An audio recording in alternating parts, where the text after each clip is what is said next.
Hello, this is Zebra. Welcome to the Curious Mind of Zebra. I am your host. And how are you doing today? You doing good? You're doing good, right? You're doing good. Good.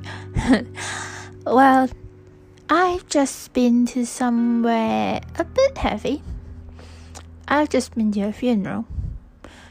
A relative of mine died recently of cancer.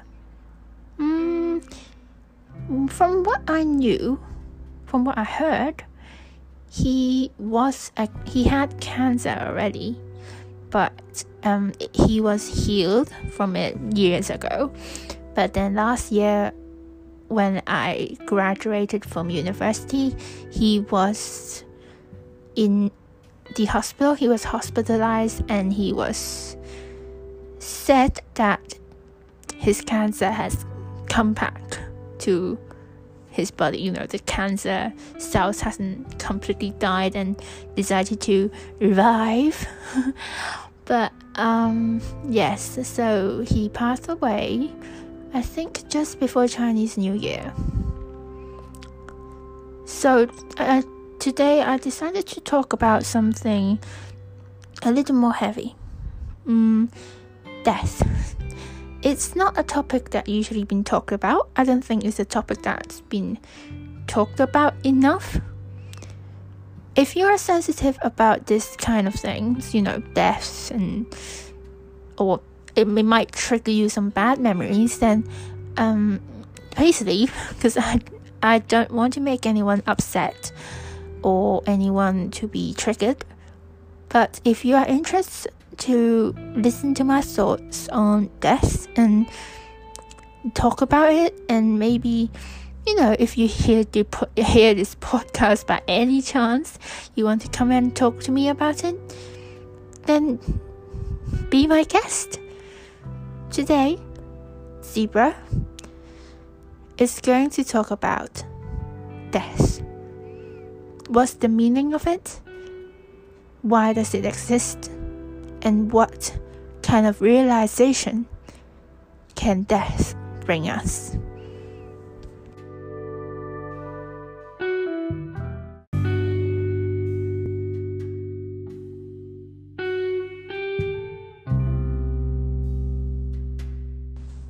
So, as I just said in the introduction, I've been to a funeral today. Well, not today, tonight.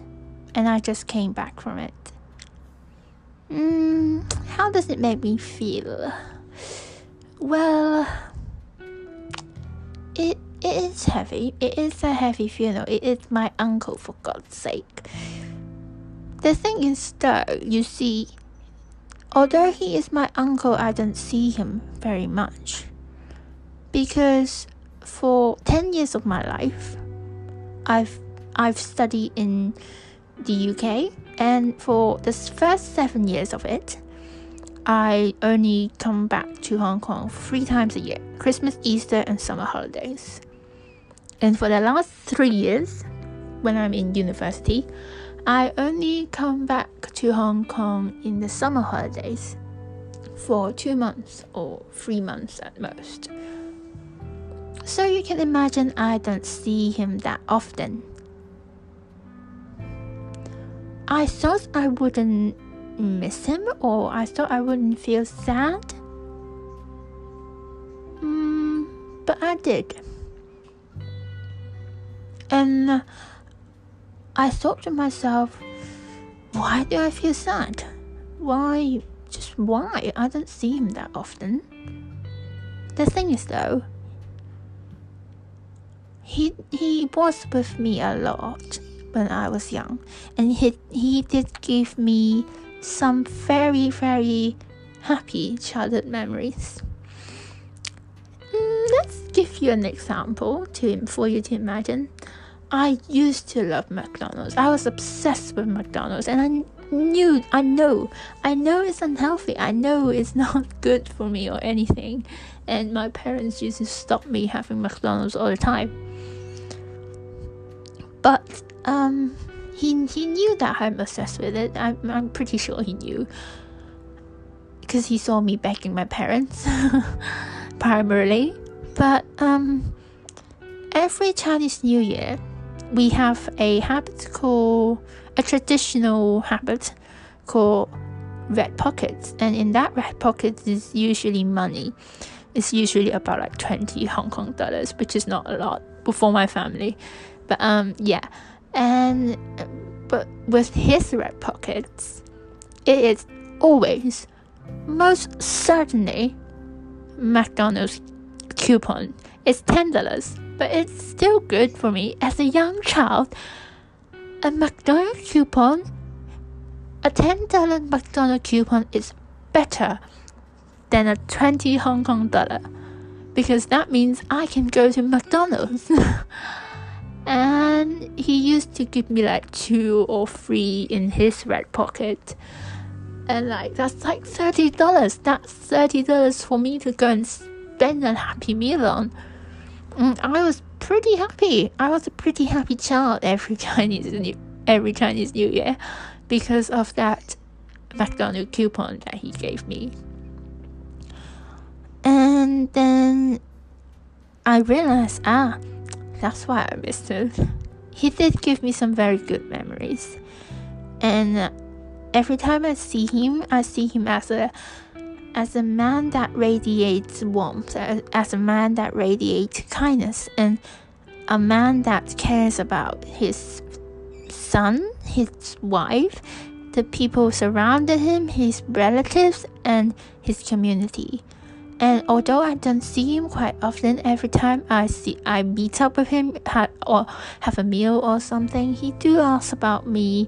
Like he asks questions like, "Oh, how are you doing? How's your study going? Oh, do you miss home? Do you miss us? And do you miss your family? Are you okay? You sure you're okay?" And yeah, every time he comes to meet me or meet us or meet my family, he asks questions. He cares about me. And today's funeral just made me realize how important he was in my life, in all of our lives. He was a kind man, and he was a generous man. And he's an uncle that I respect. Oh, I'm getting a bit emotional. But yes, the death of a loved one is hard, I suppose. If a niece like me is that heartbroken and that sad. No, I'm not that sad, okay? I'm okay heartbroken. I'm averagely heartbroken. I won't say I have tears, but I feel sad. But even for niece, it is already like that. Imagine what his wife feels like. Imagine what my auntie feels like. Imagine what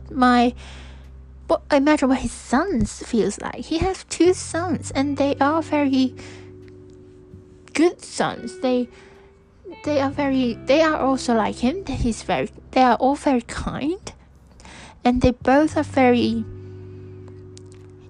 generous and loving. Generally care about their family.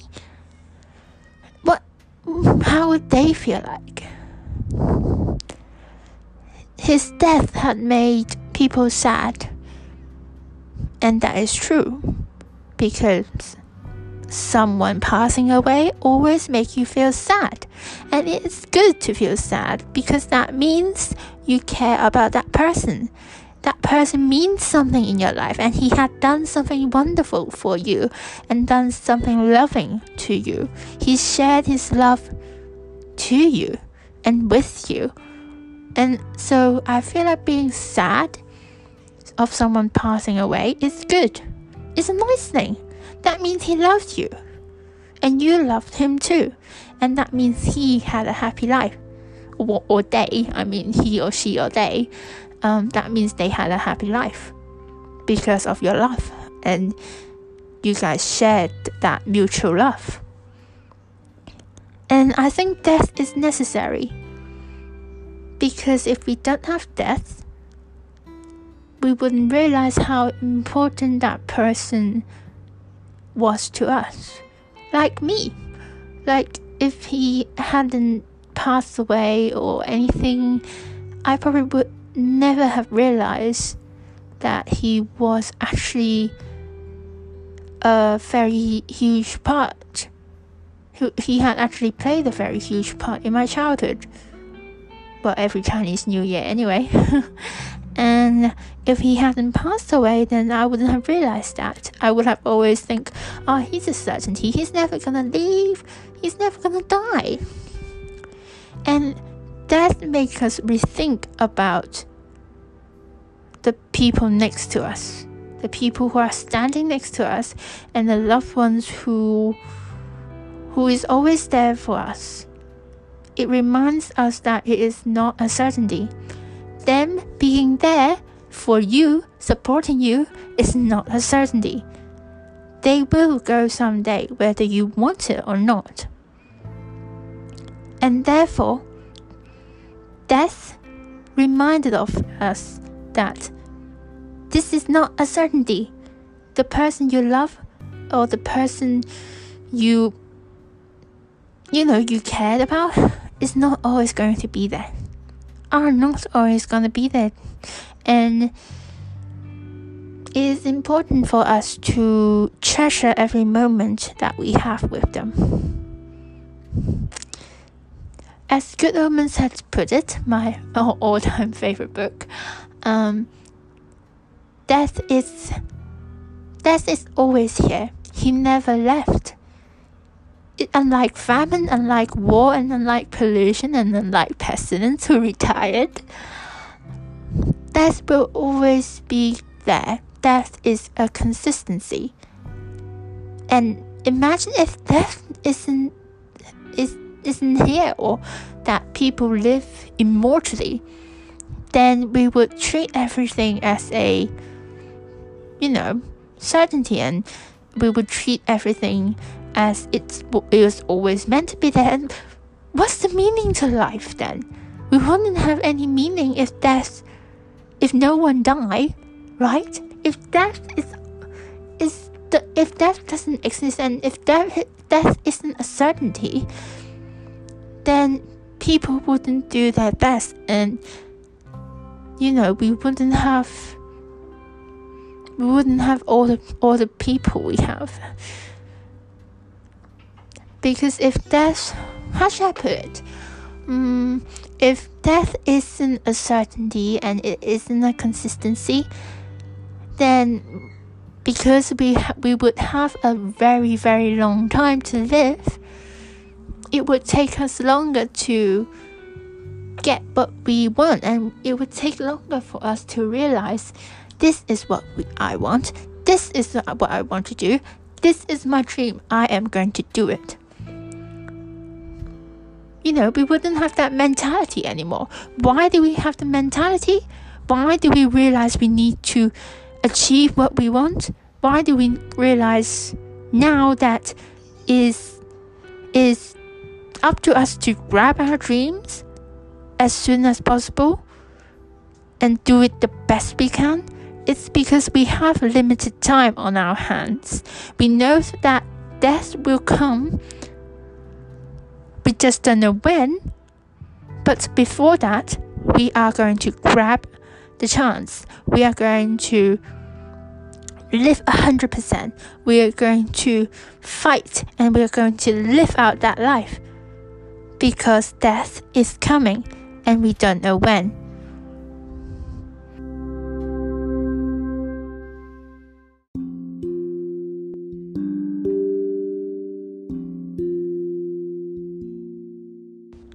So what are you trying to say, Zita? All this death and uncertainty and consistency and being mysterious, where are you trying to get?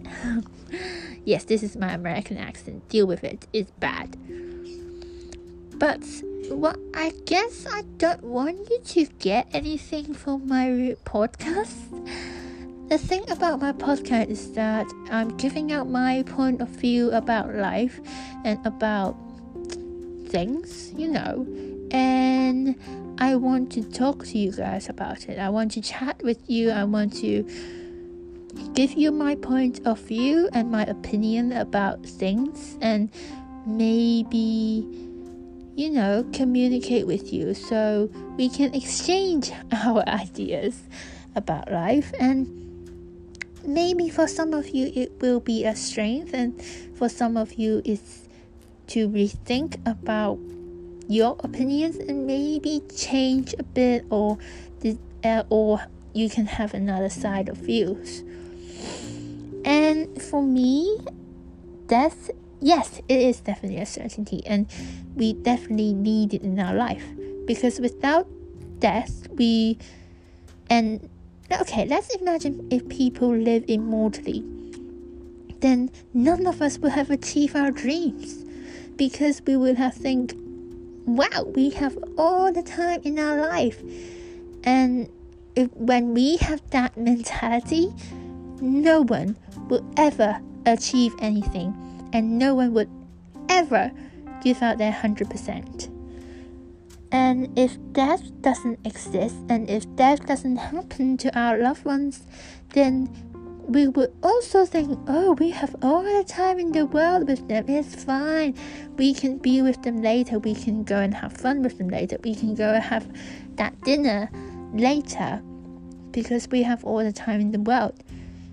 And when that person truly dies, we will be regretting for our life, for our entire life. In conclusion, death gives us a limited time.